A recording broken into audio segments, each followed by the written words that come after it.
Well, as the Senior Vice President for External Relations, I have responsibility for all our communications, media relations, and our government relations activity.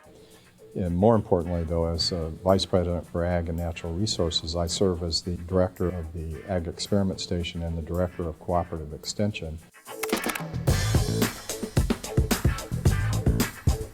California agriculture is the most productive, by far, agricultural operation in the nation. And you know, the total farm gate value of agricultural production in California exceeds Texas and Iowa combined, and they're the number 2 and 3 states. So there's a long history of direct engagement by our folks in ag and natural resources with the agricultural community in this state. And the technology and extension activities have resulted largely in the productive capacity that exists here.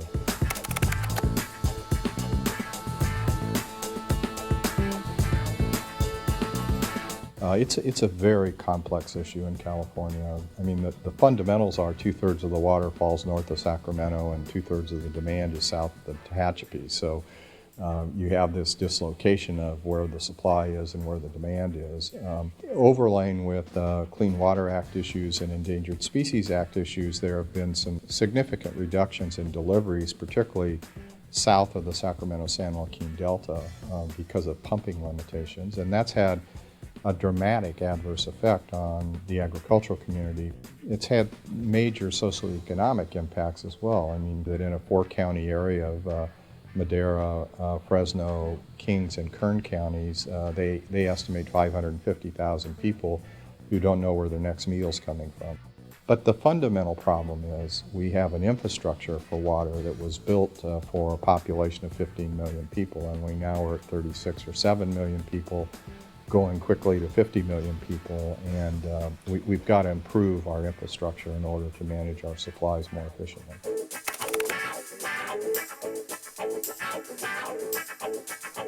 Climate change is certainly a critical one. Our expected population growth is a major issue. We're the fastest growing state in the nation. We're growing in terms of natural births. And so we're expected to, by 2050 be at 59 million people in California, which is another 23 million people. In the Central Valley of California is growing at about double the South Coastal Plain. Which means that we're seeing large growth in the most productive agricultural region. So the big issues that emerge from that are how do you develop a sustainable food production system in light of all of those factors. We also have some very significant issues in California that connect to health and nutrition. There is a national and international discussion of food today that is unlike anything I've ever heard. This notion of global food sustainability and how do we feed 9 billion people in 2060 and so forth is a dominant issue in the public policy dialogue. In terms of rural communities too, I think it creates the opportunity to revitalize the strength of the agricultural communities that oftentimes has been a relatively dominant source of economic activity, and will create opportunities as well for engagement in looking at new ways to process and market and distribute food with less waste and higher protein contents and so forth. That can only be helpful to rural economies. So I really think the next 25 or 30 years is going to be another golden age for agriculture in this country. I am Dan Dooley, and I'm working for Rural Prosperity.